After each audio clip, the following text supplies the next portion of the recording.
Science அப்படிங்கிறது வந்து Latin language வந்து சயின்சியா என்று சொல்லப்படுகிறது. அந்த சயின்சியா என்று சொன்னால் அறிதல். அறிதல் தான் அறிவியல், சயின்ஸ் என்று சொல்கிறோம். பார்த்தீங்கன்னா அறிதல், நீ பார்த்து கற்றுக்கிட்டு உன் பொது அறிவுக்கு ஒத்து வந்தால் மட்டும்தான் நம்ம அதை ப்ரூவ் பண்ணுறோம். சரி, இது கரெக்டு நம்ம ஒத்துக்கிறோம் இல்லையா? ஸோ அந்த சயின்ஸ் அப்படிங்கிறது வெறும் அறிஞர்கள், பெரிய பெரிய அறிஞர்கள் சார்ந்து தான்ப்பா அது பேசப்படும் அப்படிலாம் கிடையாது. ஒவ்வொரு நாளும் அறிந்து கொண்டே தான், லேர்ன் பண்ணிக்கிட்டே தான் இருக்கணும் நீங்கள். அதனால் அறிஞர்கள் அப்படின்னா அதெல்லாம் முடிஞ்சிருச்சு, அவங்க அறிஞர்கள் பட்ட பேர் அவங்களுக்கு வந்துருச்சு, அதனால் இனிமேல் அவங்க படிக்க மாட்டாங்க, அப்படி கிடையாது. டெக்னாலஜி வைஸ் இன்னைக்கு இருக்கிற இந்த ஜென்சி பசங்க சொல்கிறோம் பார்த்தீங்களா, உங்ககிட்ட யாருமே இன்னைக்கு வந்து போட்டியே போட முடியாது. ஏன்னா டெக்னாலஜி அந்த அளவுக்கு அடாப்ட் பண்ணக்கூடிய ஒரு ஜென்ரேஷனாக நீங்கள் வந்துட்டீங்க நீங்கள். ஸோ இன்றைக்கி நாங்கள் மேடையில் 4 விஷயம் பேசினா உங்களுக்கு 40 விஷயம் தெரியும். உங்களுக்கு அடுத்த நிமிஷம் கூகுளில் சர்ச் பண்ணுறீங்க, அடுத்த விஷயம் இது யார் சொன்னால், இது யார் பேசுனா, இந்த கருத்து எப்படிப்பட்ட கருத்துங்கிறது வந்து நீங்கள் அசஸ் பண்ணுறீங்க பார்த்தீங்களா. ஸோ அப்படிப்பட்ட ஒரு சேலஞ்சிங் ஒரு வேர்ல்டில் நம்ம இன்றைக்கி எல்லாருமே வந்து பயணிச்சுட்டு இருக்கோம். நாங்கள் டெக்னாலஜி இன்னைக்கு வந்து சாதாரண சின்ன சின்ன விஷயம்லேருந்து பெரிய விஷயத்துக்கும் டெக்னாலஜி மூலமாக உலகம் முழுவதும் பேசப்பட வைக்கிற அளவிற்கு நம்முடைய அறிவு நமக்கு வளர்ந்துருச்சு. ஆனால் நமக்கான சேலஞ்ச் என்ன தெரியுமா இருக்க போகுது? ஆர்டிஃபிஷியல் இன்டெலிஜென்ஸ்லாம் வந்துருச்சுன்னா என்ன கேள்வி கேட்கணும் அப்படிங்கிறதுக்கு ஒரு அறிவு வேணும் பார்த்தீங்களா, அதுதான் ரொம்ப முக்கியமாக போயிடும். ஏன்னா நீங்கள் கேட்குறது இது கேட்கணும்னு தெரிஞ்சால் ஆர்டிஃபிஷியல் இன்டெலிஜென்ஸ் உங்களுக்கு பதில் சொல்லிட்டு போயிடும் உங்களுக்கு.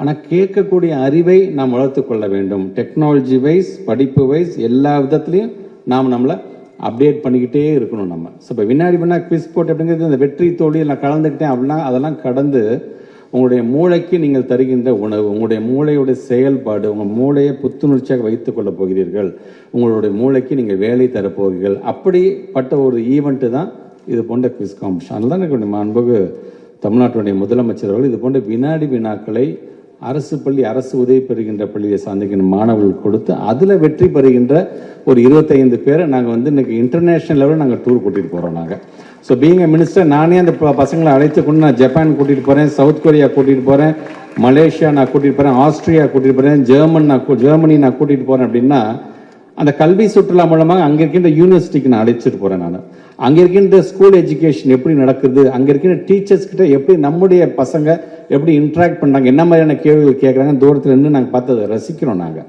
ஸோ அங்கே இருக்கக்கூடிய ஒரு சயின்ஸ் லேப் எப்படி இருக்குது, அங்கே இருக்கிற சயின்ஸ் சென்டர் எப்படி இருக்குது, அங்கே இருக்கிற மிகப்பெரிய லைப்ரரி எப்படி செயல்படுது. ஸோ இந்த குழந்தைங்களை அங்கே போய் அழைச்சிட்டு போகும்போது அந்த அந்த அந்த குழந்தைங்களோட அறிவு அப்படிங்கிறது வந்து ஒரு ப்ராடர் வேலை வரணும்னு நாங்கள் ஆசைப்படுறோம் நாங்கள். ஸோ அந்த குழந்தைங்க அந்தந்த ஊருக்கு வந்தது பிறகு அந்த பகுதியை சார்ந்திருக்கின்றவர்களுக்கு அந்த குழந்தை ஒரு மிகப்பெரிய ஒரு அம்பாசிடராக மாறுது.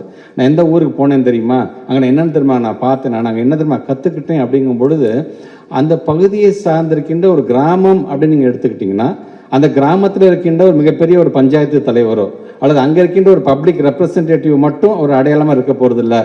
எங்கெல்லாம் வெளிநாட்டுக்கு போயிட்டு இருந்தாங்களோ அந்த மாணவனும் அந்த மாணவியும் அந்த கிராமத்தில் மிகப்பெரிய அடையாளமாக அவர் மாறி போகிறார்கள்.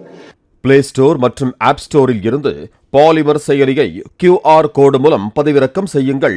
செய்திகளை உடனுக்குடன் பெறுங்கள்.